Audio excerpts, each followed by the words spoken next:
Timu ya Taifa Stars imefanya mazoezi ya mwisho leo ikiwa Dar es Salaam, na sasa kikosi kinajiandaa kwa ajili ya safari ya kuelekea Marrakesh, Morocco, ambako tutakuwa na michezo miwili ya kirafiki kwenye kalenda ya FIFA. Tutacheza tarehe 5 ya Juni dhidi ya Uganda na tutacheza tarehe 9 Juni dhidi ya Rwanda. Ni michezo ambayo ipo kwenye kalenda ya FIFA.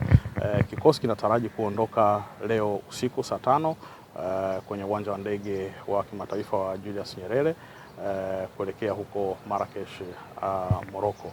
Lakini pia vile kwenye kikosi mchezaji Faisal Salum ambaye alijumuishwa katika kikosi hiki ameripoti kambini, lakini kwa upande wake ana majeruhi ambayo yatamfanya ashindwe kucheza kwenye michezo hiyo ya kirafiki.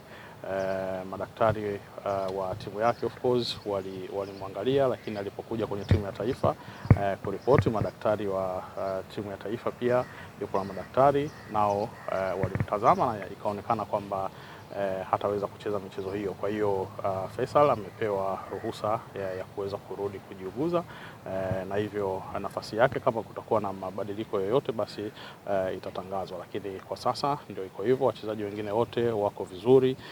Tayari tumepokea pia wachezaji ambao wanacheza nje ya Tanzania, na wengine ambao wamesalia wao tutakutana nao moja kwa moja kule Morocco.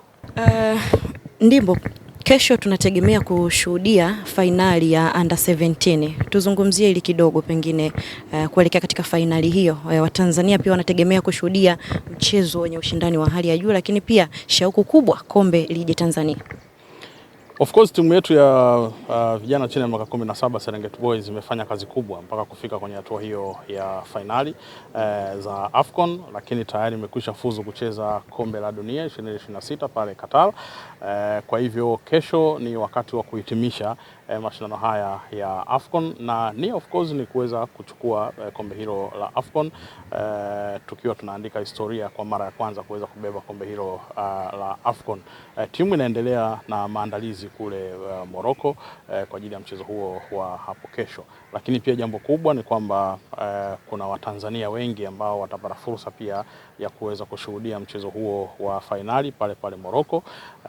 Tunamshukuru Rais wa Jamhuri ya Muungano wa Tanzania Mheshimiwa Samia Suluhu Hassan kwa kuweza kutoa ndege ya kuwafuata vijana hawa kwa kazi kubwa ambayo wameifanya, lakini manake ndege hiyo itaondoka na Watanzania mbalimbali ambao watakwenda kushuhudia mchezo huo wa fainali, kwa maana ya kwamba tunakifuata kikombe chetu tuweze kurudi nacho hapa nyumbani Tanzania. Tunaamini kwamba kwa hilo itakuwa ni hamasa zaidi pia kwa vijana wetu kuona Watanzania wengi wapo uwanjani wakiweza kuwapa hiyo support. Lakini kwa wale ambao wanabaki hapa nyumbani bado tuendelee kuisupport timu yetu hii ikipeperusha bendera ya Tanzania, na tujipange kuona ni namna gani ambavyo tukifanikiwa kubeba hilo kombe basi tutalipokea kwa namna gani. Lakini hata kama timu hiyo haitachukua hilo kombe, bado imeandikisha historia, imefanya jambo kubwa, kitendo cha kufuzu kombe la dunia kwa mara ya kwanza, lakini kitendo cha kuingia fainali kwa mara ya kwanza katika historia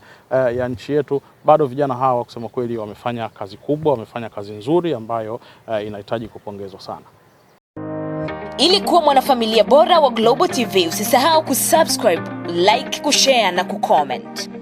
Baada ya kusubscribe, bonyeza alama ya kengele ili kupata taarifa kwa kila video inayopanda Global TV Online.